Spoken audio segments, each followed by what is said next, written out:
चिया पाइएको आज यो यहाँ बसेर पनि पानी मात्रै पाइन्छ चिया चाहिँ सधैँ होइन समूह खाजे खाने हो कि पनि भन्छ। एउटा झिँगो लामखुट्टे नमारेर 14 वर्ष ज्यान मुद्दा डाका मुद्दामा बसेर आएको मान्छे हो।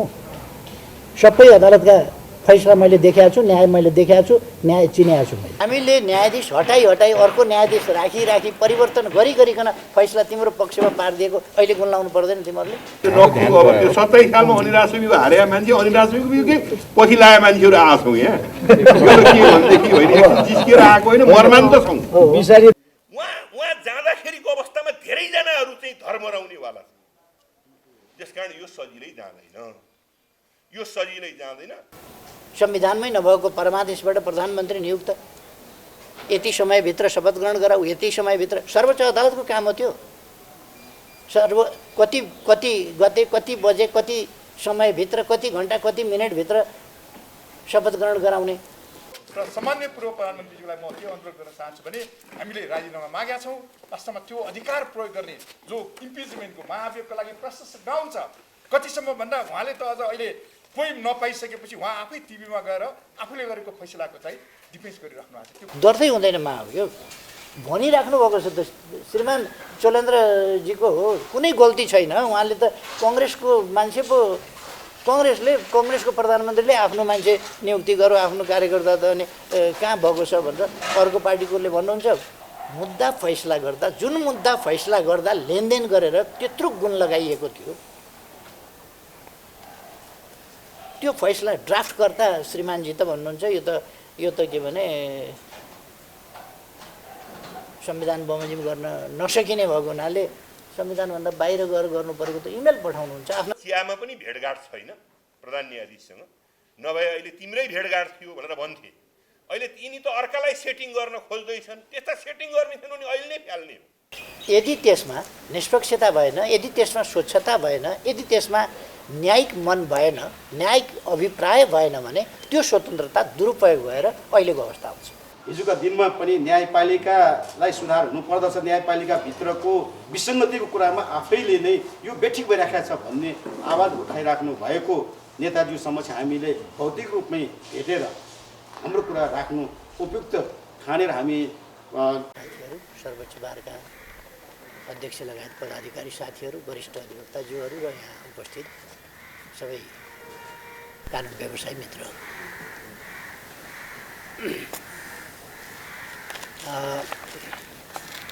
ज्ञापन पत्र प्राप्त भएकै थियो। यहाँहरूले सुभाषजीलाई बुझाउनभन्दा अगाडि नै पनि प्राप्त भएकै थियो, बुझाएपछि झन् प्राप्त भएकै थियो। आज झन् राम्ररी प्राप्त भयो, मैले पनि प्राप्त गरेँ। हामी पहिले त म तपाईँहरूलाई स्वागत गर्छु र तपाईँहरूलाई धन्यवाद भन्छु। तपाईँहरूले आफ्ना कुराहरू राख्नु हो। थ्योरिटिकल्ली तपाईँहरूको कुरासँग असहमति जनाउनु पर्ने त्यस्तो आवश्यकता छैन।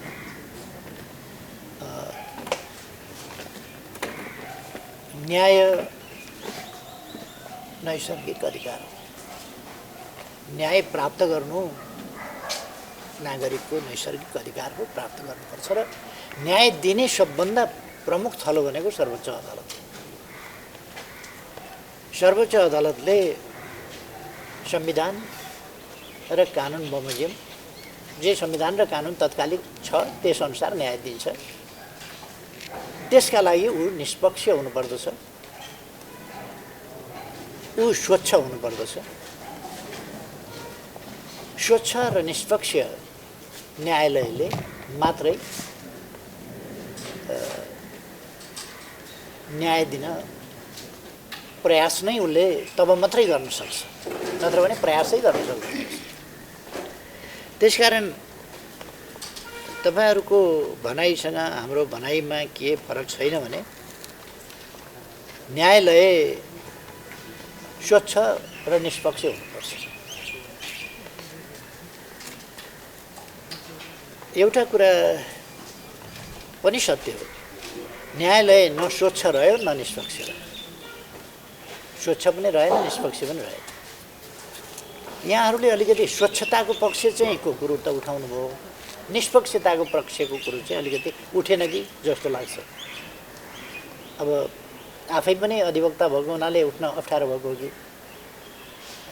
तर न्यायालयको मर्मको कुरो के हो भने स्वच्छता र निष्पक्षता।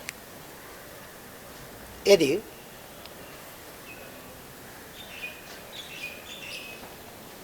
दुईटा मर्यादामा अड्न सकेन न्यायालय भने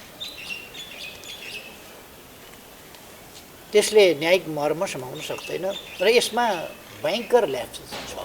अहिले न्याय क्षेत्र भनेको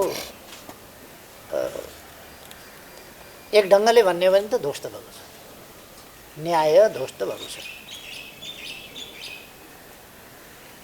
हामी चाहन्छौँ यस स्थितिबाट न्यायालयलाई साँच्चैको स्वतन्त्र, निष्पक्ष र स्वच्छ बनाउनुपर्छ। हामीले स्वतन्त्र न्यायालयको निकै कुरा गर्यौँ।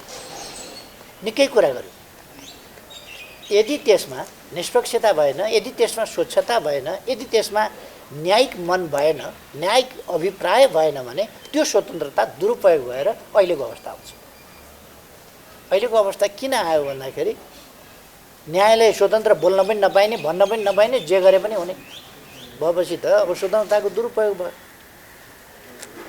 त्यसो भएर न्यायिक स्वतन्त्रताको सदुपयोग हुनु पर्यो, सदुपयोग हुने स्थिति हुनु पर्यो र साँच्चै न्याय स्वतन्त्र हुनु पर्यो, न्यायालय स्वतन्त्र हुनु पर्यो र न्यायमूर्तिहरू निष्पक्ष र न्यायिक मर्यादाभित्र रहने र स्वच्छ नैतिकता भएको हुनुपर्छ। यसका निम्ति मैले अस्ति बोल्दाखेरि पनि भनेको थिएँ, क्यान्सर भएको छ भने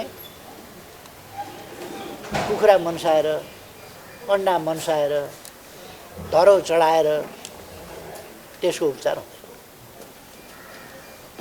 तपाईँहरूका कुराहरू थुप्रै कुरा जायज छ। कुनै बिन्दु एउटा प्रस्थान बिन्दु हुनसक्छ, तर प्रस्थान बिन्दु होइन नि। अहिले प्रधान न्यायाधीशको अवकाश भनेको प्रस्थान बिन्दु होइन, अन्त्य हो। त्यसबाट न्यायिक सुधारको यात्रा अगाडि जान्छ भन्ने होइन, त्यो त्यहीँ पूर्णविराम लाग्छ। पूर्णविराम लगाउने नै कुरा हो त्यो। त्यसका अनेक लक्षण देखिए, अनेक लक्षण। म पुराना फैसलातिर जान्न चाहन्न। फैसला कसरी भएको रहेछ, फैसला कसरी भएको रहेछ भन्ने कुरो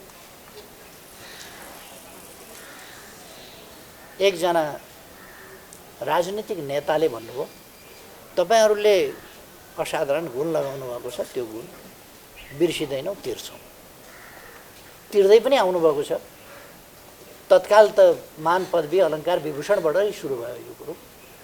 पछि लेनदेनका कुराहरू भए। एउटा कुरा चाहिँ प्रधान न्यायाधीशज्यू, तपाईँहरूले यति गर्दा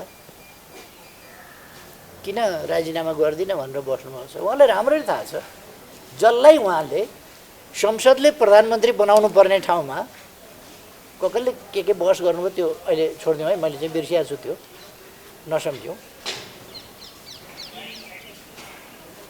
संसदले हो प्रधानमन्त्री फेर्ने, बनाउने, फेर्ने भन्ने कुरा। संसदलाई थाहा पनि भएन प्रधानमन्त्री हेरफेर भएको कुरा। कमसेकम संसदमा त फर्काउनु पर्थ्यो होला नि त, त्यो पनि भएन। संसदमा आएन। संसदले प्रधानमन्त्री हटाएको पनि थाहा पाएन। संसदले जननिर्वाचित र जनताले त्यही अभिभार दिएर पठाएको हो नि संसद त, सरकार निर्माण गर्ने र परिवर्तन गर्ने। त्यो कुरा संसदले थाहा पनि पाएन। प्रधानमन्त्री हटेको पनि थाहा पाएन, नियुक्त भएको पनि थाहा पाएन। परमादेशबाट प्रधानमन्त्री नियुक्त भयो।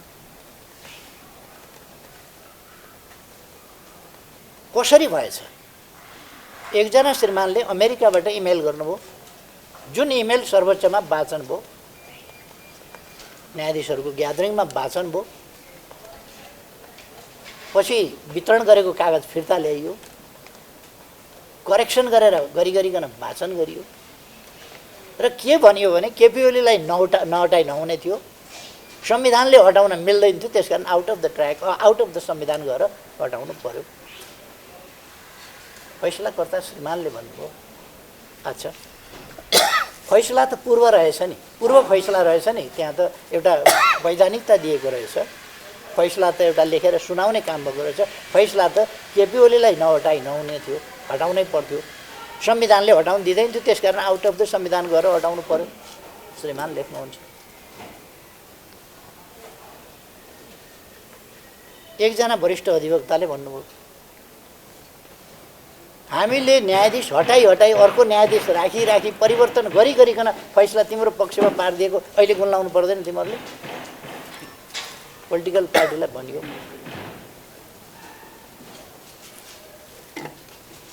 अब कुरो त आयो, श्रीमानको कुरो पनि आयो, वरिष्ठ अधिवक्ताको कुरो पनि आयो। त्यसपछि अर्को एउटा लक्ष्य,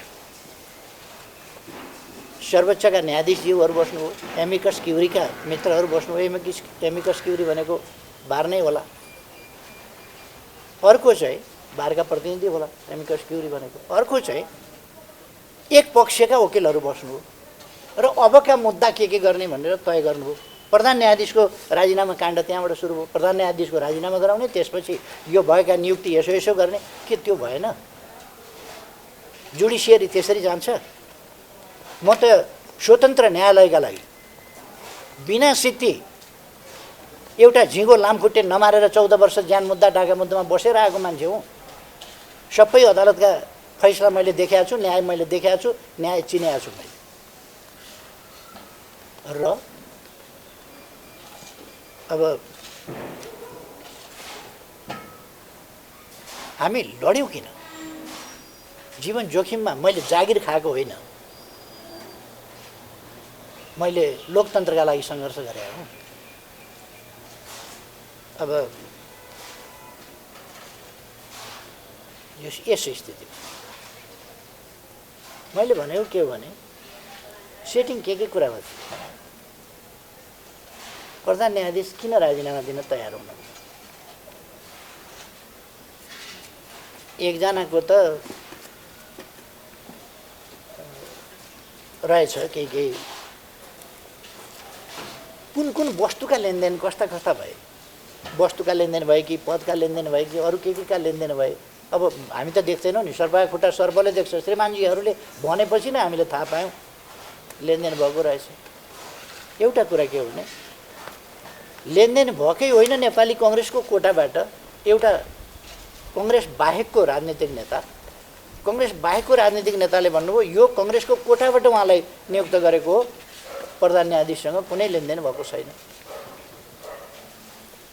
अब महाभियोग वरिष्ठ अधिवक्ताजीहरू, बारका अध्यक्षज्यूहरू, तपाईँहरूको महाभियोग दर्ता हुन्छ कसरी? दर्तै हुँदैन महाभियोग, भनिराख्नु भएको छ त श्रीमान चोलेन्द्रजीको हो, कुनै गल्ती छैन, उहाँले त कङ्ग्रेसको मान्छे पो, कङ्ग्रेसको प्रधानमन्त्रीले आफ्नो मान्छे नियुक्ति गरौँ, आफ्नो कार्यकर्ता त अनि कहाँ भएको छ भनेर अर्को पार्टीकोले भन्नुहुन्छ। सम्माननीय प्रधानमन्त्री शेरबहादुर देउवाजी त्यही भनिरहनु भएको छ, चोलेन्द्र शमशेरजीले त होइन, त्यो त हाम्रो कार्यकर्ता हामीले नियुक्त गरे, उहाँले किन राजीनामा गर्नुभयो? फेरि एउटा कम्प्लेक्स, उहाँले किन राजीनामा गर्नुभयो त? थिएन भने त कङ्ग्रेसको कोटाबाट भएदेखि त। त्यसर्थ म चाहन्छु साँच्चै न्यायालयलाई स्वतन्त्र, निष्पक्ष, न्यायिक मर्यादा सहितको स्वच्छ न्यायालय बनाऊ हामी सबै मिलेर। पहिलो कुरो म आग्रह गर्न चाहन्छु, तपाईँहरू मनदेखि, खालि लिप सर्भिस ल्याउँदैन, हामी सबै मनदेखि डेमोक्रेसीको राज्यको एउटा अङ्ग न्यायालय, जसलाई औँलो ठड्याउन पाइँदैन, व्यवस्थापिकालाई औँलो ठड्याउन पाइन्छ, कार्यपालिकालाई पाइन्छ, न्यायपालिकालाई पाइँदैन, केही भन्न पाइँदैन, अहिले पो आउट अफ द ट्र्याक गरेर बोलिने कुरा भएको छ त यो पनि आउट अफ द ट्र्याक हो। तर यो कुरा त अब त्यस्तो ठाउँ स्वेच्छाचारी भएपछि त डेमोक्रेसी भन्ने कुरा कहाँ रहन्छ?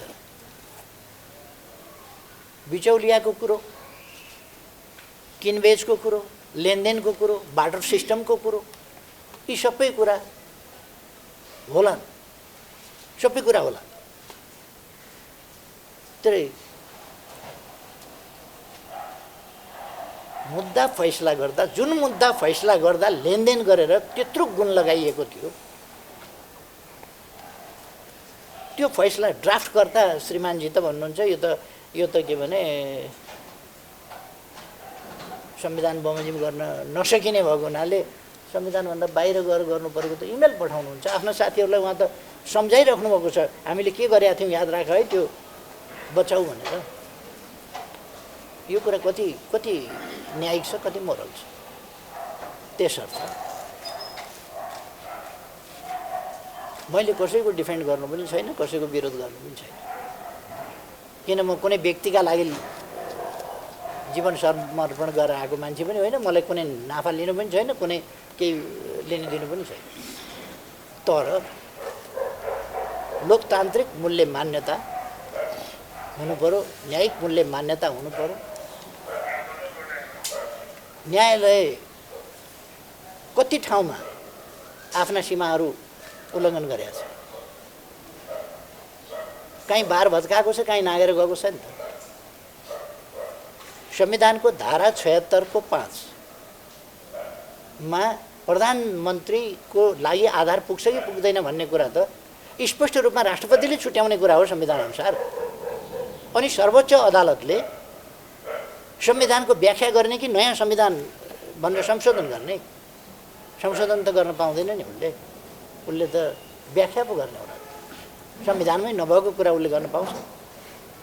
संविधानमै नभएको परमादेशबाट प्रधानमन्त्री नियुक्त, यति समयभित्र शपथ ग्रहण गराऊ, यति समयभित्र सर्वोच्च अदालतको काम हो त्यो। कति गते, कति बजे, कति समयभित्र, कति घन्टा, कति मिनटभित्र शपथ ग्रहण गराउने? यहाँ कुलाले मिच्ने भन्छ नि, यहाँ कुलाले मिच्ने कुराको पनि त हद हुन्छ नि। यो एउटा राजनीतिक इस्यु थियो, राजनीतिक इस्युको रूपमा त्यो अगाडि गयो। विघटन राजनीतिक इस्यु हो, बहस राजनीतिक हिसाबले भए, फैसला राजनीतिक हिसाबले भयो। अब यो फैसला चाहिँ अलिकति राजनीति हुनु हुँदैन थियो, त्यो भयो। अब सच्याउने कसरी त? समग्रतामा सच्याउनु पर्छ। त्यसो गर्दाखेरि फैसला गर्ने साथीहरू, यदि फैसला कानुन त्यही थियो भने लेनदेन सट्टाफट्टा किन गर्नु पर्यो? यो रिफ्लेक्सन के हो भन्दाखेरि अहिलेको रिफ्लेक्सन त यो 5 दलीय गठबन्धनको लिगल सेक्टरको चाहिँ रिफ्लेक्सन न हो। यो 5 दलले जुन तथाकथित न्याय पायो सम्मानित सर्वोच्च अदालतबाट, त्यो 5 जनाको बेन्चले चाहिँ बिना असहमति राखेको छ नि त, बिना असहमति राखेको छ। ड्राफ्ट गर्ने श्रीमानहरू त ड्राफ्ट गरेर ल्याउनु भएको छ त उहाँहरूले। अनि उहाँहरूले केही गर्नुभएको थियो कि नगरिकन ल्याउनु भएको थियो त त्यो ड्राफ्ट? त्यस ड्राफ्टमा सही गर्दाखेरि लेनदेन गरेको खुल्यो, अरू किन खोल्नुहुन्न उहाँहरू? अरू पनि खोले हुन्थ्यो नि, अरू किन खुल्या छैन? अर्थात् म संक्षिप्तमा भन्न चाहन्छु, यहाँ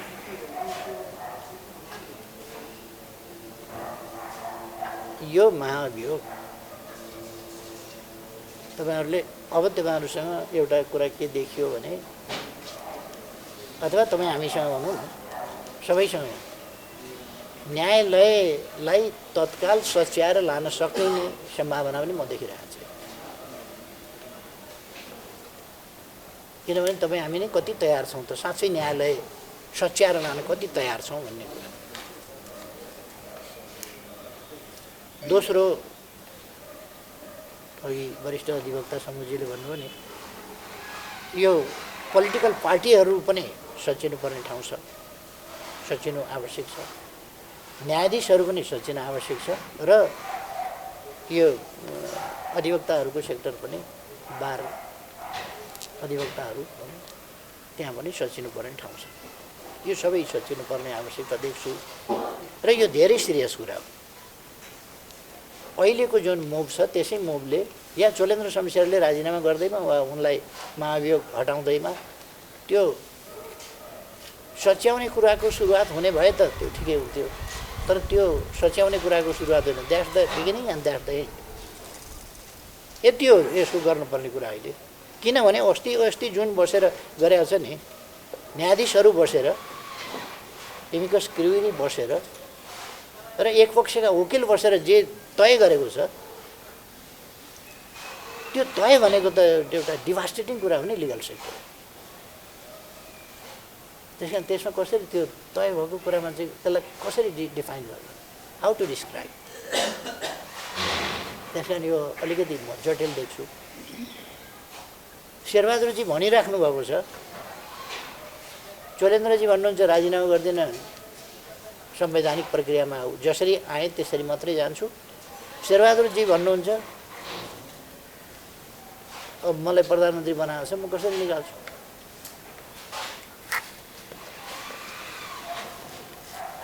अब म चाहन्छु तपाईँहरूको आंशिक कुरा तपाईँहरूले उठाउनु भएको छ, ठिक छ, यसलाई कम्प्लेसनतिर लानुहोस्, यसलाई पूर्णता दिनुहोस्। पूर्णता दिने कुरातिर हाम्रो साथ हुन्छ, साथ छौँ हामी। न्यायालय सच्याउने कुरामा अलिकति यसलाई अलिक कम्प्लिट उसमा लैजाउँ। त्यसो भयो भने हामी साथ छौँ नै। न्यायालय सचिनै जरुरी छ। यसरी त न्यायालयको भइराखेको छैन, त्यो म पनि सक्छु। न्यायालयको भूमिका न्यायालय जस्तो भइरहेको छ र श्रीमानजीहरूको भूमिका जस्तो हुनुपर्ने त्यस्तो भइरहेको छ। अब मान्छेहरू त यति पीडित छन् नि, नागरिकहरू यति पीडित छन्, बोल्न सकेका छैनन्। बिचौलिया पीडित भएका छन् नागरिकहरू, पीडित। जोसँग पैसा छ, जोसँग पहुँच छ, जोसँग किन्न सक्छ न्याय, त्यसले मात्रै पाउने स्थिति बनिसक्यो। त्यो खालको स्थितिबाट न्याय चाहिँ सहज ढङ्गले प्राप्त गर्न सक्नु परेको। सहज ढङ्गले प्राप्त गर्न त अब पैसा नहुनेले पनि न्याय पाउनु पर्यो। म त के भने, अब मैले त केही नभनौँ, मैले उहिलेदेखि 2027 सालमा पनि मुद्दा लगाउने बिना सिद्धि अनेरा सोभियो खोलिदिएको थियो, समातेर मुद्दा लगायो, त्यहाँ पनि हराइदियो। अनेरा सोभियो खोल्न पाइँदैन भनेर त्यहाँ पनि थुनिदियो। त्यस बेलादेखि मुद्दा हार्ने बानी परेको। अदालत कहिल्यै पोजिटिभ पनि हुँदैन, कहिल्यै मुद्दा जित्न पनि दिँदैन। त्यो के भएको, न्याय कहिल्यै पनि पाइँदैन, अन्याय गर्दै गरिँदैन, आफूले अन्याय गर्दै गरिँदैन, मुद्दा हराइएको हराइएको। यो आफ्नो उसमा परेको छ। खैर, अब यसमा साथीहरूको यो आयो, एउटा चाहिँ मेरो सुझाव के छ भने, अब यहाँहरू विद्वान अधिवक्ता, वरिष्ठ अधिवक्ताजीहरू हुनुहुन्छ, बारको पदमा भए पनि नभए पनि जोसुकै पनि विद्वान हुनुहुन्छ। तपाईँहरूको शैली विद्वानहरूले गर्ने जुन अभियान चलाउनुपर्छ, विद्वानहरूले चलाउने खालको होस्। अब कहिले कहिले त अब अरू प्रकारका दृश्यहरू पनि देखिए, त्यस प्रकारका दृश्यहरू नहुनु राम्रो हुन्छ मेरो आग्रह हो। तपाईँहरूले अरू कुरामा पनि अब ठिक छ, पोलिटिकल पार्टीहरू यसमा गम्भीर हुनु पर्ने, हामी गम्भीर छौँ। न्यायालय सुध्रिनुपर्छ भन्ने कुरामा हामी गम्भीर छौँ। तर भित्रबाट भन्ने हो भने नि, मसँग त 2/3 छैन, तपाईँहरूलाई थाहा छ। मसँग 1/3 भन्दा अलिकति बढी मात्रै हो। अब हामी निर्णायक होइन, कोही पनि एक्लै निर्णायक छैन। तर यहाँ तपाईँहरूलाई के परिराखेको छ भने हामी चाहिँ बाधा छौँ भन्ने परिराखेको छ। केही साथीहरू अलिक चलाक हुनुहुन्छ, चलाक भएर डबल गेम खेलिराख्नु भएको छ। डबल गेम छ तपाईँहरूलाई। पोलिटिकल पार्टीहरू तपाईँहरूको साथमा छँदै छैन, तर कसैले भए चाहिँ गरिराखेको छ, भए चाहिँ गरिराखेको छ। जसले यो सब गिभ एन्ड टेक गर्ने मान्छेले टेक त गरेछ, गिभ गर्ने कता गर्छ? गिभ गर्नेले गिभ गरेकै छैन भनिराखेको छ भने, गिभ गरेकै छैन भने उसले टेक कसरी गर्छ त? गिभ एन्ड टेकै भएको रहन्छ। अनि राजीनामा कसरी गर्छ? अनि राजीनामा दे कसरी भन्छ? अनि राजीनामा दिँदैन भने महाअभियोग लगाउँछु कसरी भन्छ? भन्नै भएन नि त, भन्दै भन्दैन नि। त्यसो भएर यो तपाईँहरूको भावना चाहिँ अलिकति अब न्यायालय सच्याउँ भन्ने अलिक देख्छु। अलिक होइन, हाम्रो त गम्भीरै छ। गम्भीर, हाम्रो पनि एकदम गम्भीर छ पूर्ण रूप। अब हामी त्यो कुरामा त हामी एक ठाउँमै भयौँ, हाम्रो सद्भाव नै भयो। सबै पोलिटिकल कुरा मैले यस्तो थाहा पाएको थिइनँ कि हरेक माइनर अदालत लिएर जानुपर्ने, हरेक माइनर अदालत। मुद्दा कस्तो भयो भने म प्रधानमन्त्री हुँदा है, प्रधानमन्त्री हुँदा मैले 56,000 सिग्नेचर फिराद पत्र कि प्रतिवादी लिखित जवाब दिँदाखेरि 56,000 सिग्नेचर गरे, मुद्दा लडेको। एउटा प्रधानमन्त्रीले 56,000 सिग्नेचर गर्नुपर्छ, त्यो देशको समयको बर्बादी होइन? एउटा कसैलाई लाग्छ उसले प्रधानमन्त्रीलाई पनि विपक्षी बनाएर मुद्दा हाल्छ, अनि त्यसका ती 3 प्रति चाहिने, अनि अर्काले एउटामा हाल्छ। उहाँ सुर्खेतमा खरदारले बदमासी गर्यो भनेर हाल्छ। यो नेपाल सरकारको कुरा भएको हुनाले प्रधानमन्त्री जिम्मेवार छ भने त प्रधानमन्त्रीको नाम हाल्छ, अनि त्यसमा पनि लेख्नु पर्छ। यस्तो ढङ्गको चाहिँ त्यो अलिकति कानुनी यो प्रक्रियागत पनि सच्याउनु पर्ने छ। मुख्य कुरा त प्रक्रियागत साना मसिना कुरा हुन् कि मुख्य कुरा चाहिँ त यो न्यायिक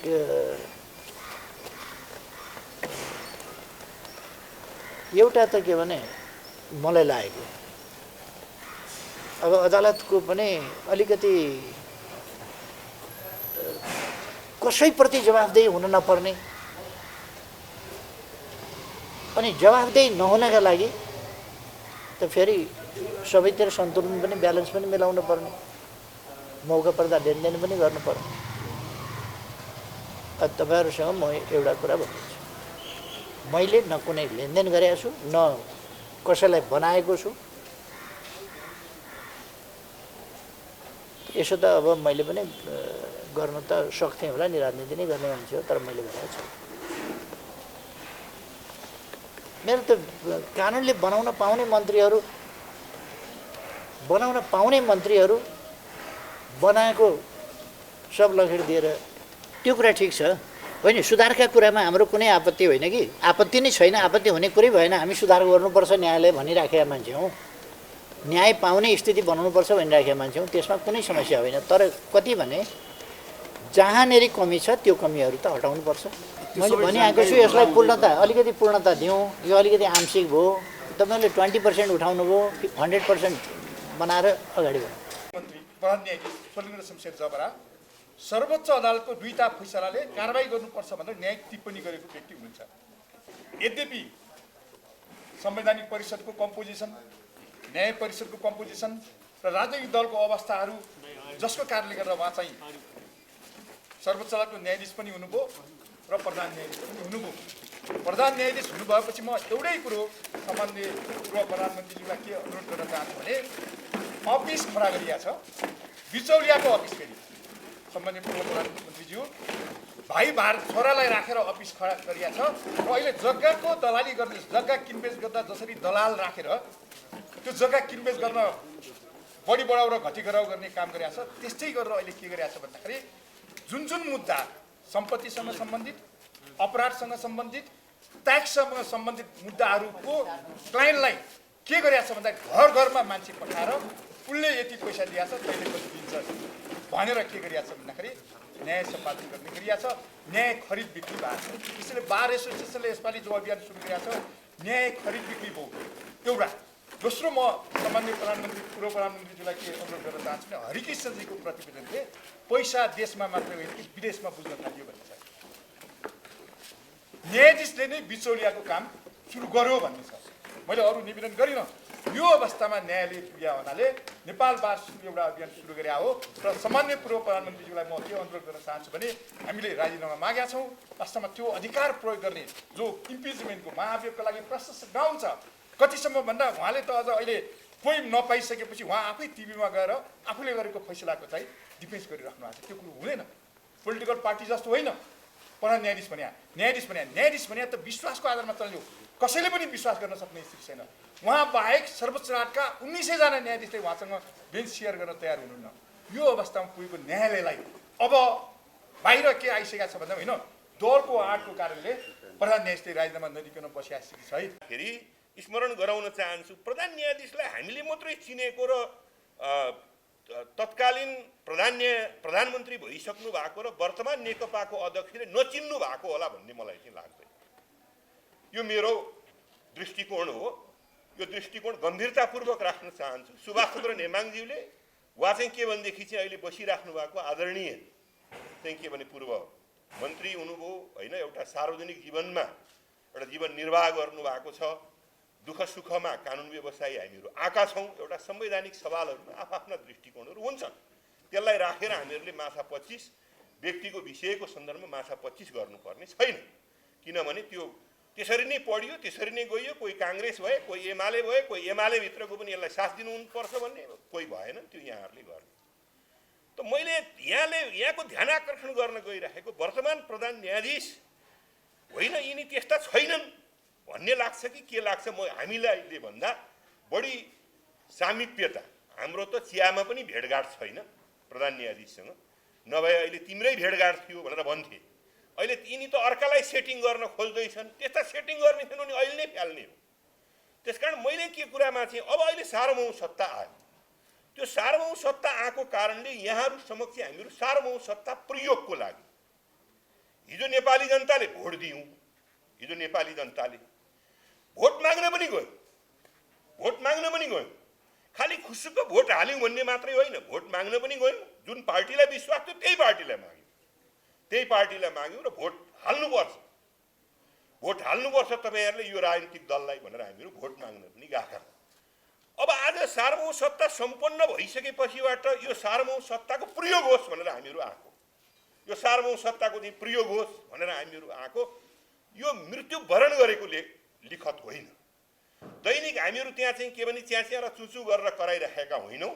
यो देशको परिवर्तनको मोर्चामा अग्रिम रूपले कृष्णप्रसाद भण्डारीदेखि लिएर होइन, एउटा चाहिँ के भने कानुन व्यवसायीको जुन रूपमा आउँछ, वासुदेव ढुङ्गानादेखि लिएर चाहिँ के भने जुन रूपमा 7 सालदेखि लडेका जुन कानुन व्यवसायीहरू हुनुहुन्छ त्यो रूपमा चाहिँ के भनेदेखि हामी आएका हौँ। त मैले यो किन मलाई पनि साथीहरूले किन भन्दाखेरि एउटा तपाईँले राख्नु पर्दछ भन्दाखेरि हामी आयौँ, राख्यौँ। यहाँहरूको राजनीतिक आफ्नो क्लिष्टता होला, तर अदालतको त्यसको बावजुद नियुक्ति कस्तो भए त भनेर भन्दाखेरि नियुक्तिको सवालमा म एउटा प्रश्न गम्भीर रूपले उठाउन चाहन्छु।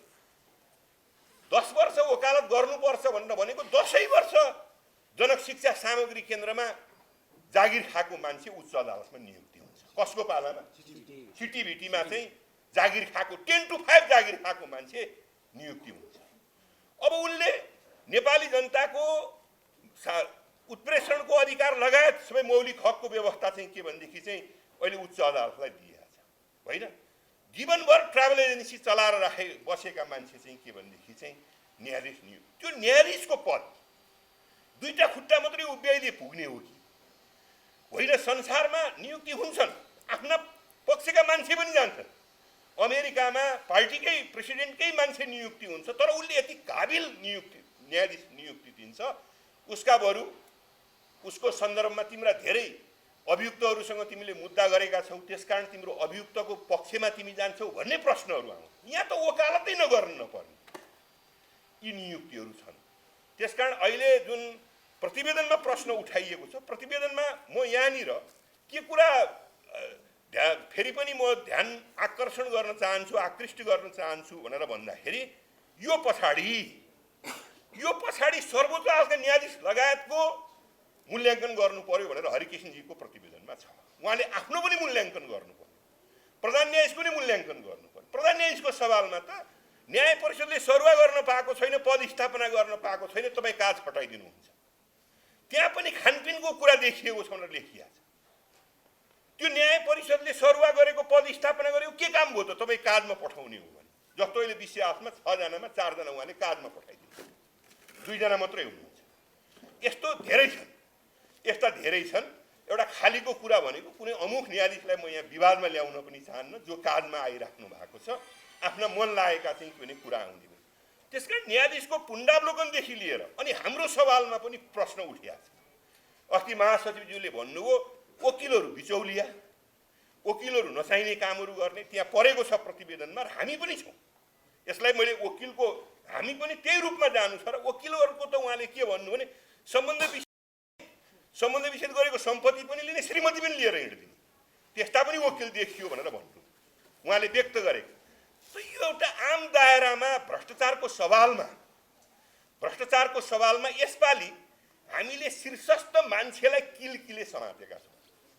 यो बलियो छ, यो खरीको रुखभन्दा बलियो छ। खरीको रुख धेरै तलसम्म जाँदो रहेछ। अहिले बानेश्वरको सेरो फेरो भन्ने श्रीहरि अर्यालजीले लेखेको पुस्तक हेर्दा धेरै त्यो कुमारीसँग सम्बन्ध हुँदो रहेछ। त्यो रुखको उहिले के दिए भनेर भनेको त्यो यति बलियो छ कि उहाँ जाँदाखेरिको अवस्थामा धेरैजनाहरू चाहिँ धर्मराउनेवाला छ। त्यसकारण यो सजिलै जाँदैन। तर वर्तमान अध्यक्षज्यूले एकचोटि आफ्नो दलमा हुन्छ, वा चाहिँ विभिन्न समितिहरू छन्, न्याय समिति लगायत, परराष्ट्र समिति लगायत, मानव अधिकार समिति लगायत, त्यहाँ मात्रै छलफल गरेर हामी त अर्को पक्ष भयौँ। 19 जना न्यायाधीशहरू र प्रधान न्यायाधीशको कुरा सुन्दिनु नि त एकचोटि के भनेदेखि छलफलमा जान त मिल्छ नि। यो डकुमेन्ट रामास्वामी के भनेदेखि चाहिँ दक्षिणका न्यायाधीश भए। रामास्वामी उनी मुख्य न्यायाधीश हुँदाखेरि, चिफ जस्टिस इलाहाबादमा हुँदाखेरि उनले खान त खाएका थिए पैसा क्वार्टर बनाउने भनेर, तर क्वार्टर सिँगारेको भनेर ल्याए शब्द चाहिँ आरोप लगाउँदाखेरि कङ्ग्रेसले मत दिएन। त्यसपछि राजीनामा दिने भनेर भन्यो, राजीनामा दिएर उहाँ बिदाबारी हुन्। हामीले भ्रष्टाचार यति न्यायको जुन पहुँच हो, जुन 1 नम्बर र क नम्बर कसरी आउने भयो त भन्दाखेरि अगाडि नै प्रधान न्यायाधीशलाई भेटेर भनेको आधारमा आउने, अगाडि नै प्रधान न्यायाधीशको चाहना अनुसार आउने, त्यो न्यायको जुन क्रमबद्धता हो त्यो पनि चाहिँ के भनेदेखि समाप्त भएको छ। त्यसकारण अहिले उहाँले लगाएको होइन यो गोला प्रथा आएपछि मात्रै हामी बेन्चमा बस्छौँ भनेपछि अहिलेका वर्तमान न्यायाधीशहरू हामी प्रधान न्यायाधीशको आदेश चाहिँ मान्दैनौँ है। लिडरलाई हामीले चाहिँ अनुनय विनय र सत्य तथ्य कुरा नराखिकन यो अभियान हाम्रो पुरा हुँदैन भन्ने हाम्रो महसुस भयो र हामी आज यहाँ आयौँ। यहाँ टाइम दिनुभयो, त्यसको लागि धेरै धेरै धन्यवाद। अब 2-3वटा कुरा मात्रै राख्छु। एउटा कुरो के हो भने हाम्रो यो अभियान व्यक्ति विशेष विरुद्ध होइन, यो प्रवृत्ति र यो जुन किसिमको चाहिँ व्यथिति छ त्यसको विरुद्ध हो भन्ने कुरा मैले अनुरोध गर्न चाहे।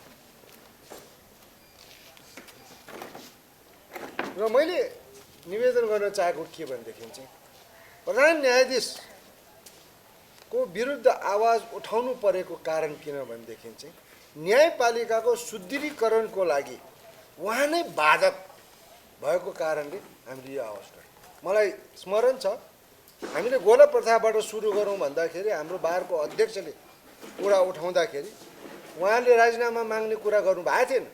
हामी राजीनामा माग्ने मुडमा थिएन। तर गोला प्रथा नै नमान्ने स्थिति आइसकेपछि अरू धेरै सुधारका कुराहरू त बाँकी नै रहने भयो।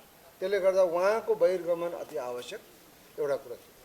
दोस्रो कुरो, अब हाम्रो आदरणीय नेता यहाँ हुँदाखेरि आदरणीय नेताको एक दुईवटा अभिव्यक्ति सम्बन्धी पत्रिकामा आउँछन्, हामी सुन्छौँ। त्यसले गर्दा त्यसप्रति पनि हामी सेन्सिटिभ, हामी ध्यानाकर्षण भएका छौँ। विघटनको मुद्दामा फैसला गर्ने न्यायाधीशहरूमध्ये प्रधान न्यायाधीश मात्रै किन 5 जनालाई गर्नुपर्ने हो कि भन्ने यहाँ आदरणीय नेताज्यूबाट कता कता अभिव्यक्ति हामी पढ्छौँ। र त्यो सम्बन्धमा प्रधान न्यायाधीशको इस्यु भनेको चाहिँ बेसिकली उहाँ नै बाधक भएको कारणले, उहाँले नै भ्रष्टाचारलाई चाहिँ बढावा दिएको कारणले गर्दाखेरि उहाँले न्यायपालिकाको सुदृढीकरणको लागि बाटो नखोलिदिएको हुनाले उहाँलाई हामीले हटाउन चाहेको। तर आदरणीय नेताज्यूबाट कुनै यस्तो इन्फर्मेसन आउँछ कि उहाँ बाहेक अरू सिनियर जजेसहरू पनि या जुनियर जजेसहरू करप्सनमा लिप्त छ भने हामी उहाँलाई पनि छोड्दैनौँ। हामी उहाँको विरुद्ध पनि हामी राजीनामा माग्नुपर्छ भने राजीनामा मागौँला, उहाँलाई चाहिँ इम्पिचमेन्ट गर्नुपर्छ भन्ने पनि हामी निवेदन लिएर हजुर कहाँ आउँला। हामी ओपन छौँ यो मामलामा। तर अहिले हाम्रो कुरा के हो भनेदेखि चाहिँ यो प्रधान न्यायाधीशको अध्यक्षतामा उहाँको नेतृत्वमा अहिले न्यायपालिका ठप्प छ। न्याय सम्पादनको काम पनि हुन सकिरहेको छैन, फुल कोर्ट पनि बस्न सकिरहेको छैन, उहाँसँग बेन्च पनि सेयर नगर्ने र उहाँले न्याय परिषदमा बसेर पनि नियुक्ति गर्न नसक्ने, न्याय सेवा आयोगमा पनि अरूले उहाँसँग बसेर निर्णय गर्न नचाहने र संवैधानिक परिषदमा पनि उहाँको उपस्थितिले चाहिँ संवैधानिक परिषदमा काम नहुने यस्तो स्थितिमा पुगिसकेपछि उहाँको रोल टोटली मिनिमाइज भइसकेपछि उहाँ चाहिँ अब काम नलाग्ने प्रधान न्यायाधीशमा परिणत भइसकेपछि उहाँलाई धेरै दिनसम्म टिकाइराख्ने, धेरै दिनसँग राख्ने यो औचित्य छैन भन्ने हाम्रो नेपाल बारको र सुप्रिम कोर्ट बारको ठमेल छ। आदरणीय नेताज्यू, मेरो अनुरोध, हामीले न्यायपालिकालाई कुनै पनि हालतमा, यो न्यायको मन्दिर हो, सम्पूर्ण नेपालको यो चाहिँ धरोहर हो, यसलाई बचाइराख्नुपर्छ। कुनै पनि प्रधान न्यायाधीशले या कुनै पनि अन्य पावरमा रहेका व्यक्ति सरकारले सर्वोच्च अदालतलाई गलत प्रयोग गर्न खोज्छ या त्यसलाई निजी कम्पनीको रूपमा प्रयोग गरेर आफ्ना मान्छेहरू भर्ती केन्द्र बनाउँछ, त्यो हामीलाई सह्य हुँदैन। न्याय भनेको सबैको अधिकार हो। हामीले नेपाल आमाको प्रति इमान्दार भएर कुरा गर्दाखेरि न्यायालयमा हुने कुनै पनि किसिमको गलत निर्णयहरू गर्ने दृश्यता राख्छ भने उसले नेपाल बारको प्रतिवाद, नेपाल बारको विरोध खेप्नै पर्ने हुन्छ। हामी त्यसबाट विचलन हुने छैनौँ भन्ने आदरणीय नेताज्यूलाई हाम्रो प्रतिबद्धता जाहेर गर्दछौँ र यहाँको सहयोग र यहाँको नेतृत्व संसदमा धेरै महत्त्वपूर्ण छ। अहिले सरकारले मात्र भनेर धेरै कुरा नहुने मध्ये यो पनि एउटा छ। हजुरको नेतृत्वमा र हजुरको आवाजमा केही आयो भने मात्रै यो काम सम्भव हुने हामीले देखिरहेछौँ। त्यसैले गर्दाखेरि यसमा हामीले सहयोगको अपेक्षा गर्दैछौँ। संविधान अनुसार पनि उहाँ यो प्रधान न्यायाधीशको रूपमा रहन सक्नुहुन्न, कानुन अनुसार पनि रहन सक्नुहुन्न, न्यायपालिकाको गरिमा राख्न पनि रहन सक्नुहुन्न, उहाँको नैतिकताको आधार पनि रहन सक्नुहुन्न। त्यो स्थिति रहँदै पनि उहाँ भन्नुहुन्छ दलको, हामीले सुनिरहेका छौँ, दलहरूको त मेरो साथमा छ, मलाई महाभियोग तिमीहरू लगाउन सक्दैनौ। महाभियोग लगाउनु त कानुन व्यवसायले होइन, बारले होइन, माग्ने हो। महाभियोग लगाउने कुरा त दलहरूले दलबाट हुने हो। त्यस कारणले गर्दाखेरि हामीले अन्य दलहरू जसरी नेकपा एमालेको संसदीय दल कार्यालयमा हामीले बुझायौँ त्यस्तै नै अरू दलहरू कार्यालयहरूमा पनि हामीले बुझाएका छौँ। उहाँहरूको कुरा सुन्दाखेरिको अवस्थामा उहाँलाई चाहिँ त्यहीबाट भित्रैबाट सल्भ होस् भन्ने कुरा भित्रबाट सल्भ हुने अवस्थामा छैन। यति के शब्द म व्यवहार भएको हुनाले त्यत्रो भाषा त जान्दिनँ त्यो, तर त्यो व्यक्ति उहाँले जे बोल्नुभएको त्यो हेर्दाखेरि अवस्था यति के कस्तो छ भन्दाखेरि लिसो टाँसे अरू जेसकै होस्, आफू चाहिँ न्यायपालिकाको प्रधान न्यायाधीशको हैसियतमा टाँसिरहनु पर्ने त्यो खालको जो गरिराख्नु भएको छ त्यहाँको स्थिति हेर्दा संविधान अनुसारको स्थिति हेर्दाखेरि दलहरूको सबै दलहरूको सहयोग बेगर उहाँलाई हटाउन सकिने संवैधानिक प्रावधान रहेछ। दलहरू सबैको 2/3 मेजोरिटी भनेको चाहिँ सबै नमिलिकन हुन नसक्ने स्थिति रहेछ। अब त्यस कारण कता कता यो पार्टमा दलहरूबाट न्यायपालिका यति 2.5 महिनादेखि यो प्रब्लम 1.5 महिनादेखि जो प्रब्लम भइरहेको छ यो प्रब्लमको सम्बन्धमा हल गर्नको लागि दलहरूले आन्तरिक रूपमा गृह कार्य भइराखेको होला, तर पब्लिकले हेर्दाखेरि अवस्थामा व्यवस्था भइराखेको छ, दलहरूबाट व्यवस्था भइराखेको छ भन्ने उठिराखेको स्थिति छ। त्यस कारणले गर्दाखेरि जिम्मेवार प्रतिपक्षको दलको नेता र हिजोका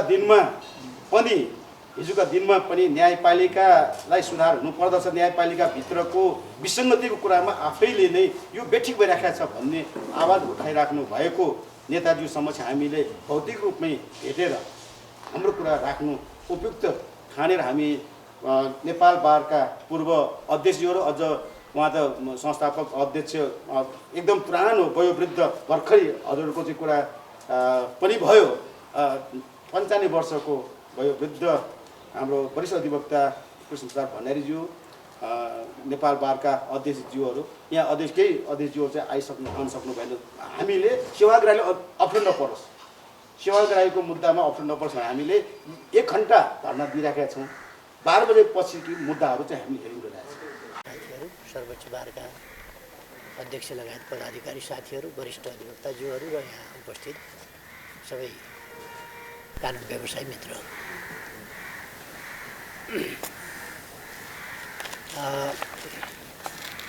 ज्ञापन पत्र प्राप्त भएकै थियो। यहाँहरूले सुभाषजीलाई बुझाउनभन्दा अगाडि नै पनि प्राप्त भएकै थियो, बुझाएपछि झन् प्राप्त भएकै थियो। आज झन् राम्ररी प्राप्त भयो, मैले पनि प्राप्त गरेँ। हामी पहिले त म तपाईँहरूलाई स्वागत गर्छु र तपाईँहरूलाई धन्यवाद भन्छु, तपाईँहरूले आफ्ना कुराहरू राख्नु। थ्योरिटिकल्ली तपाईँहरूको कुरासँग असहमति जनाउनु पर्ने त्यस्तो आवश्यकता छैन।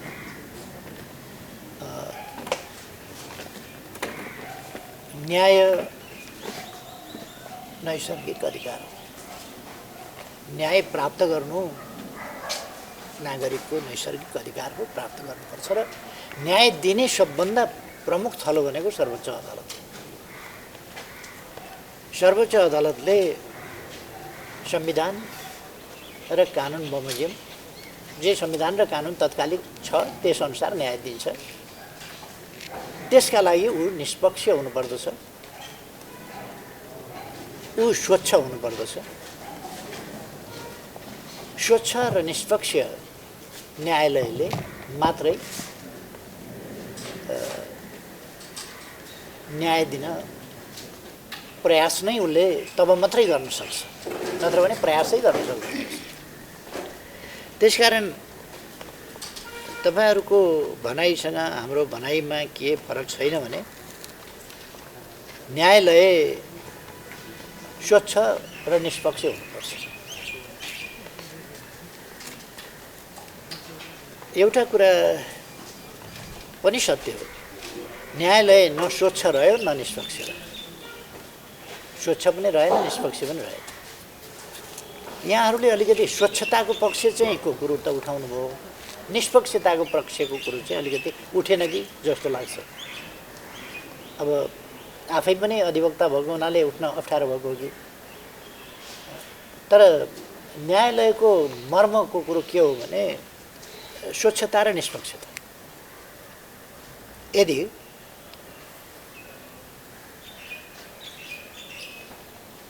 दुईटा मर्यादामा अड्न सकेन न्यायालय भने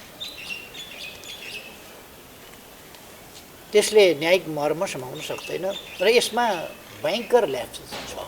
अहिले न्याय क्षेत्र भनेको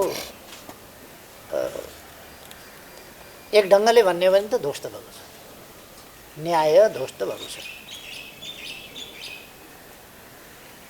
हामी चाहन्छौँ यस स्थितिबाट न्यायालयलाई साँच्चैको स्वतन्त्र, निष्पक्ष र स्वच्छ बनाउनुपर्छ।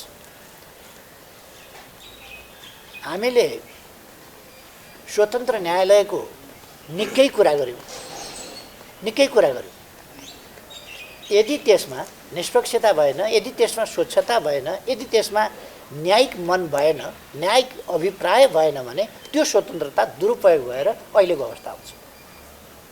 अहिलेको अवस्था किन आयो भन्दाखेरि न्यायालय स्वतन्त्र बोल्न पनि नपाइने, भन्न पनि नपाइने, जे गरे पनि हुने भएपछि त अब स्वतन्त्रताको दुरुपयोग भयो।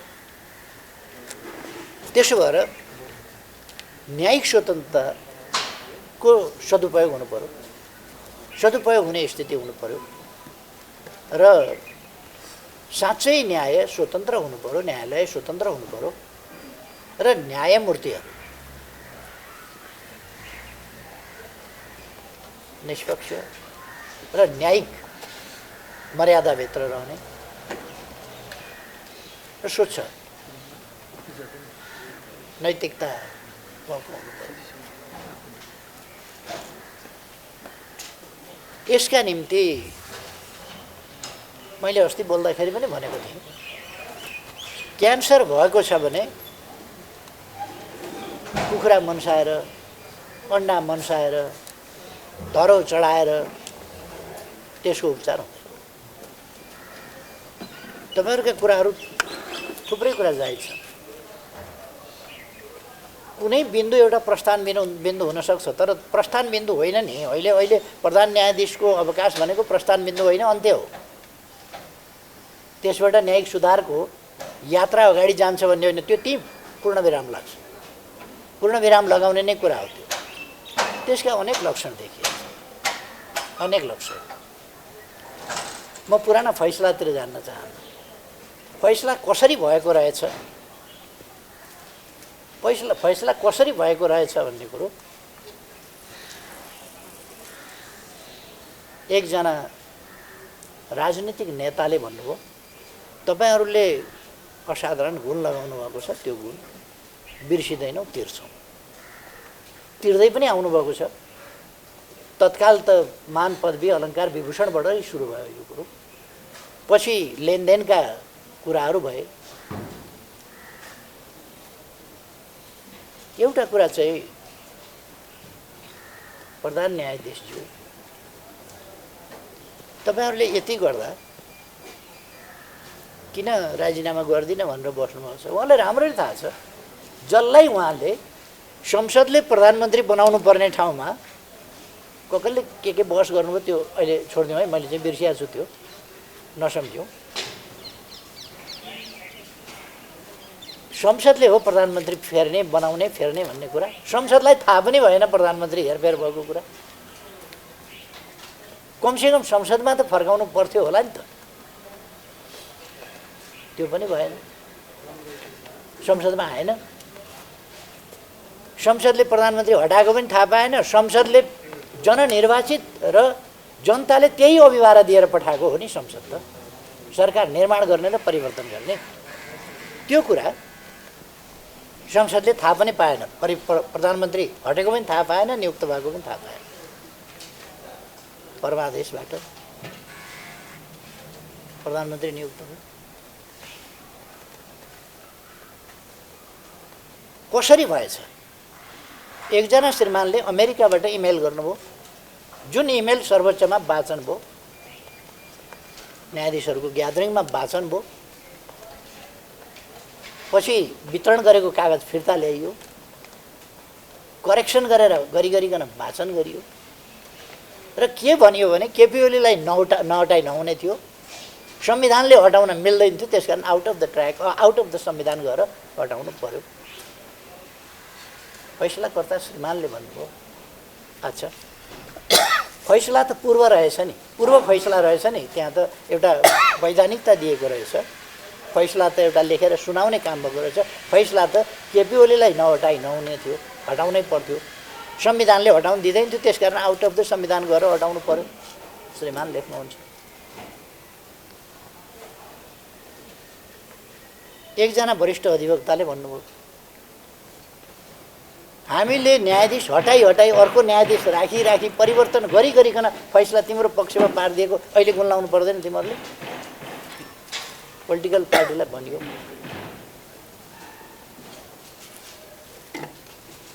अब खाता कुरो त आयो, श्रीमानको कुरो पनि आयो, वरिष्ठ अधिवक्ताको कुरो पनि आयो। त्यसपछि अर्को एउटा लक्ष्य, सर्वोच्चका न्यायाधीशज्यूहरू बस्नुभयो, एमिकस क्युरीका मित्रहरू बस्नुभयो। एमिकस क्युरी भनेको बार नै होला, अर्को चाहिँ बारका प्रतिनिधि होला एमिकस क्युरी भनेको, अर्को चाहिँ एक पक्षका वकिलहरू बस्नुभयो र अबका मुद्दा के गर्ने भनेर तय गर्नुभयो। प्रधान न्यायाधीशको राजीनामा काण्ड त्यहाँबाट सुरु भयो। प्रधान न्यायाधीशको राजीनामा गराउने, त्यसपछि यो भएका नियुक्ति यसो यसो गर्ने। के त्यो भएन? जुडिसियरी त्यसरी जान्छ? म त स्वतन्त्र न्यायालयका लागि बिना सिद्धि एउटा झिँगो लामखुट्टे नमारेर 14 वर्ष ज्यान मुद्दा ढाका मुद्दामा बसेर आएको मान्छे हुँ। सबै अदालतका फैसला मैले देखेको छु, न्याय मैले देखेको छु, न्याय चिनेको छु मैले। र अब हामी लड्यौँ किन? जीवन जोखिममा मैले जागिर खाएको होइन, मैले लोकतन्त्रका लागि सङ्घर्ष गरेको हुँ। अब यस स्थितिमा मैले भनेको के हो भने सेटिङ के कुरा भयो? प्रधान न्यायाधीश किन राजीनामा दिन तयार हुनु? एकजनाको त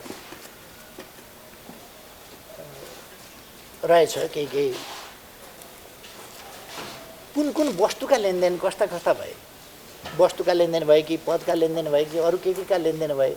अब हामी त देख्दैनौँ नि, सर्पका खुट्टा सर्पले देख्छ। श्रीमानजीहरूले भनेपछि नै हामीले थाहा पायौँ लेनदेन भएको रहेछ। एउटा कुरा के हो भने लेनदेन भएकै होइन, नेपाली कङ्ग्रेसको कोटाबाट एउटा कङ्ग्रेस बाहेकको राजनीतिक नेताले भन्नुभयो यो कङ्ग्रेसको कोटाबाट उहाँलाई नियुक्त गरेको हो, प्रधान न्यायाधीशसँग कुनै लेनदेन भएको छैन। अब महाभियोग वरिष्ठ अधिवक्ताजीहरू, बारका अध्यक्षज्यूहरू, तपाईँहरूको महाभियोग दर्ता हुन्छ कसरी? दर्तै हुँदैन महाभियोग। भनिराख्नु भएको छ त श्रीमान चोलेन्द्रजीको हो, कुनै गल्ती छैन। उहाँले त कङ्ग्रेसको मान्छे पो, कङ्ग्रेसको प्रधानमन्त्रीले आफ्नो मान्छे नियुक्ति गर्यो, आफ्नो कार्यकर्ता त अनि कहाँ भएको छ भनेर अर्को पार्टीकोले भन्नुहुन्छ।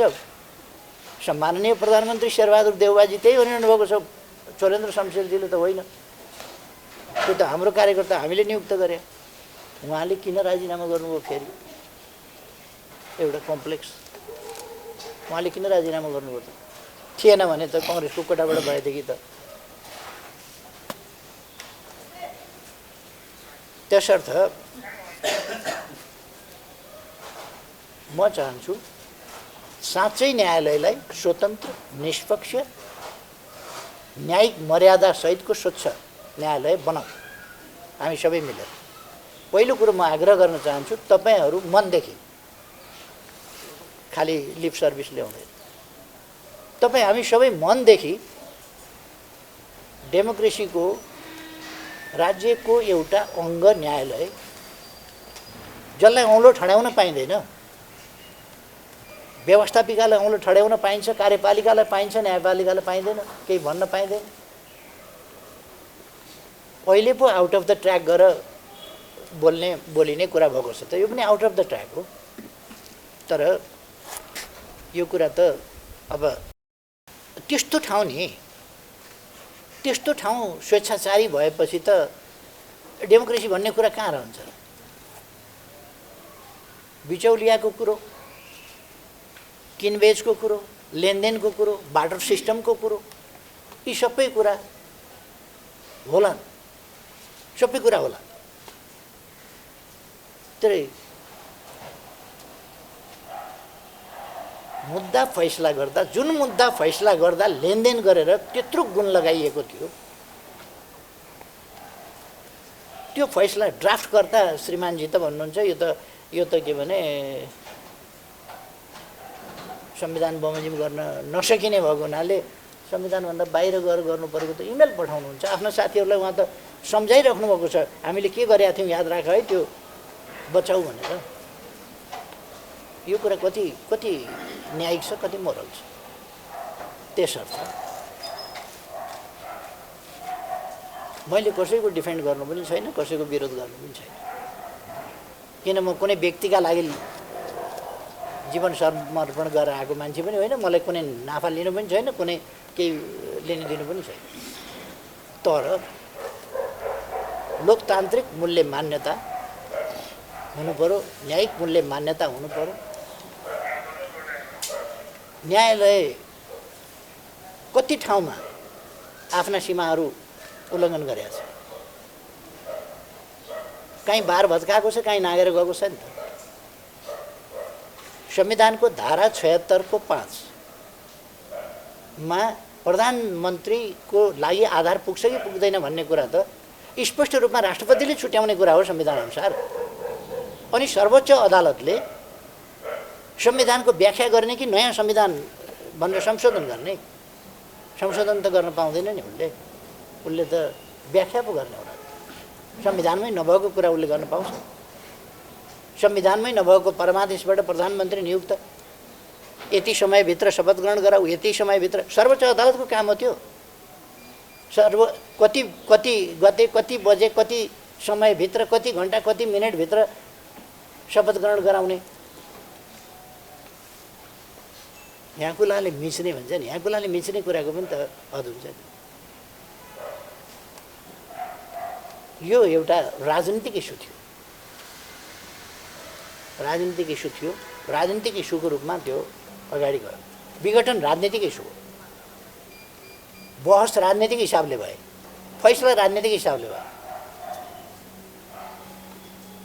अब यो फैसला चाहिँ अलिकति राजनीति हुनु हुँदैन थियो त्यो भयो।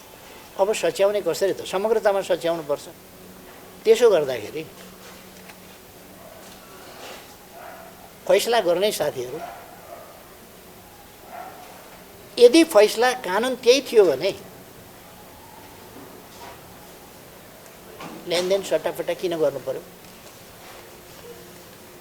यो रिफ्लेक्सन के हो भन्दाखेरि अहिलेको रिफ्लेक्सन त यो 5 दलीय गठबन्धनको लिगल सेक्टरको चाहिँ रिफ्लेक्सन न हो। यो 5 दलले जुन तथाकथित न्याय पायो सम्मानित सर्वोच्च अदालतबाट त्यो 5 जनाको बेन्चले चाहिँ बिना असहमति राखेको छ नि त।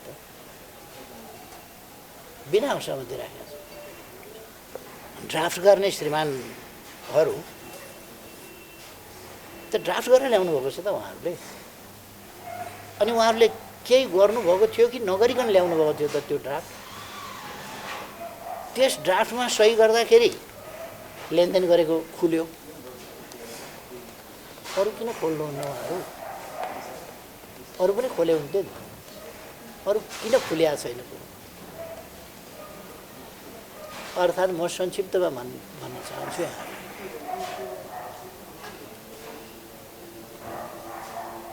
यो महाभियोग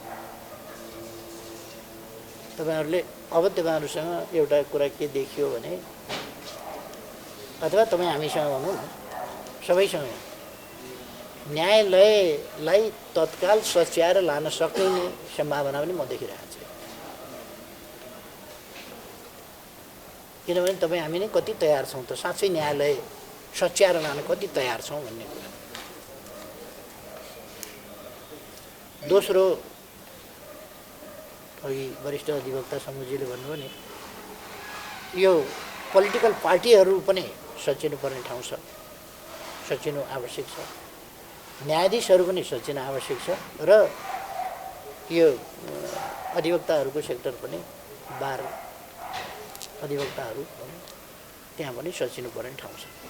यो सबै सचिनुपर्ने आवश्यकता देख्छु र यो धेरै सिरियस कुरा हो। अहिलेको जुन मुभ छ त्यसै मुभले या चोलेन्द्र शमशेरले राजीनामा गर्दैमा वा उनलाई महाभियोग हटाउँदैमा त्यो सच्याउने कुराको सुरुवात हुने भए त त्यो ठिकै हुन्थ्यो। तर त्यो सच्याउने कुराको सुरुवात होइन। That's the beginning and that's the and. यति हो यसको गर्नुपर्ने कुरा अहिले। किनभने अस्ति जुन बसेर गरेको छ नि, न्यायाधीशहरू बसेर, एमिकस क्युरी बसेर र एक पक्षका वकिल बसेर जे तय गरेको छ, त्यो तय भनेको त एउटा डिभास्टेटिङ कुरा हो नि लिगल सेक्टर। त्यस कारण त्यसमा कसरी त्यो तय भएको कुरामा चाहिँ त्यसलाई कसरी डिफाइन गर्नु, हाउ टु डिस्क्राइब। त्यस कारण यो अलिकति म जटिल देख्छु। शेरबहादुरजी भनिराख्नु भएको छ, चोलेन्द्रजी भन्नुहुन्छ राजीनामा गर्दिन, संवैधानिक प्रक्रियामा जसरी आएँ त्यसरी मात्रै जान्छु। शेरबहादुरजी भन्नुहुन्छ अब मलाई प्रधानमन्त्री बनाएको छ, म कसरी निकाल्छु।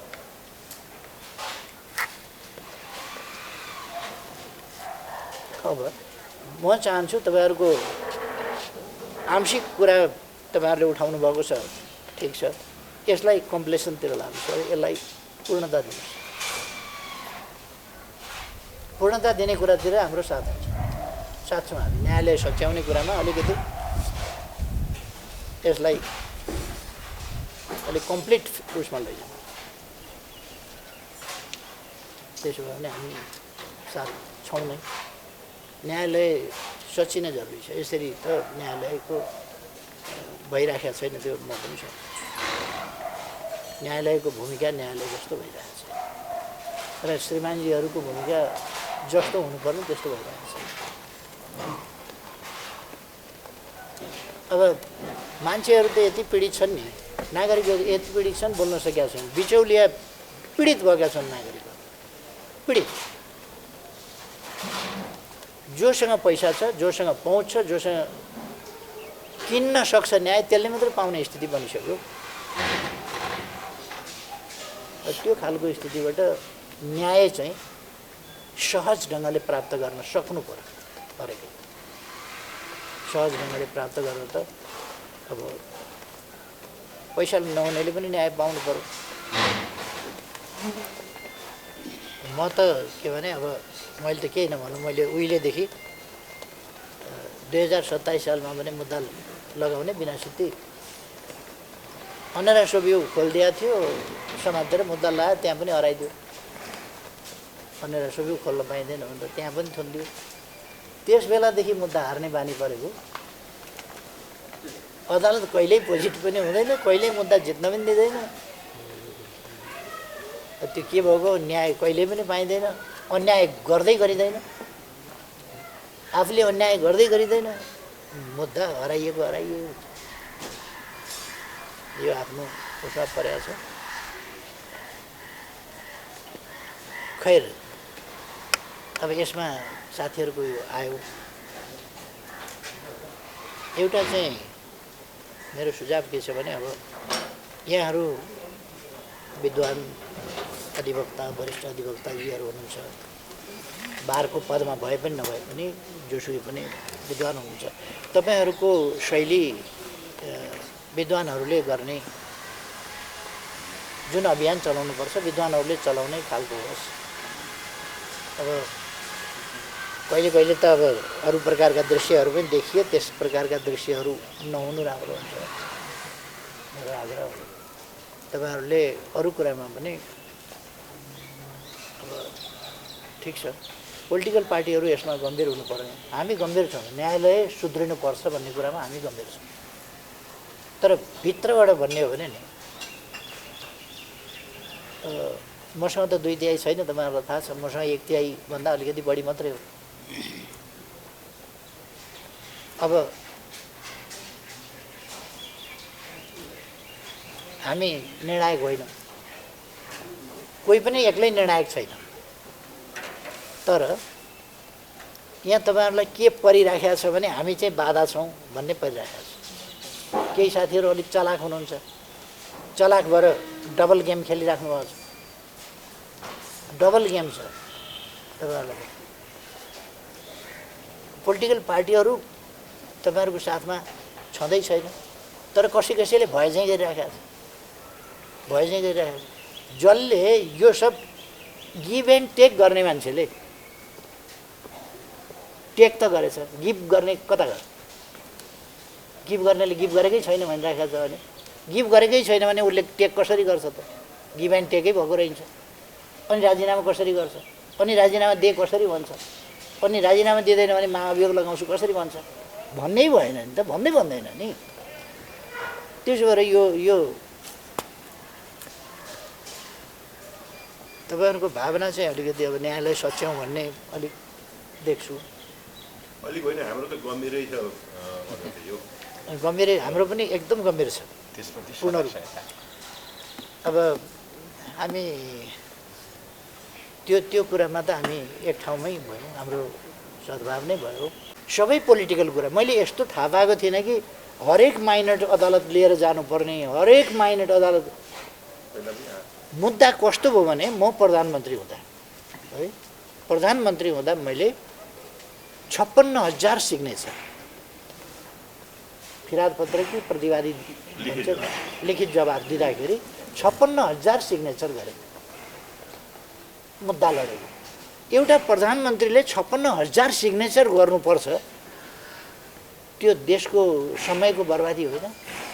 एउटा कसैलाई लाग्छ उसले प्रधानमन्त्रीलाई पनि विपक्षी बनाएर मुद्दा हाल्छ, अनि त्यसका ती 3 प्रति चाहिने, अनि अर्काले एउटामा हाल्छ। उहाँ सुर्खेतमा खरदारले बदमासी गर्यो भनेर हाल्छ। यो नेपाल सरकारको कुरा भएको हुनाले प्रधानमन्त्री जिम्मेवार छ भने त प्रधानमन्त्रीको नाम हाल्छ, अनि त्यसमा पनि लेख्नु पर्छ। यस्तो ढङ्गको चाहिँ त्यो अलिकति कानुनी यो प्रक्रियागत पनि सच्याउनु पर्ने छ। मुख्य कुरा त प्रक्रियागत साना मसिना कुरा हुन् कि मुख्य कुरा चाहिँ त यो न्यायिक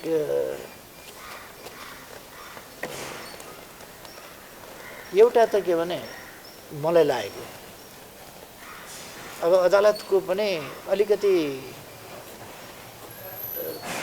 कसैप्रति जवाफदेही हुन नपर्ने, अनि जवाफदेही नहुनका लागि त फेरि सबैतिर सन्तुलन पनि ब्यालेन्स पनि मिलाउनु पर्ने, मौका पर्दा लेनदेन पनि गर्नु पर्ने। तपाईँहरूसँग म एउटा कुरा भन्दैछु, मैले न कुनै लेनदेन गरेको छु, न कसैलाई बनाएको छु। यसो त अब मैले पनि गर्न त सक्थेँ होला, नि राजनीति नै गर्ने मान्छे हो, तर मैले गरेको छु। मेरो त कानुनले बनाउन पाउने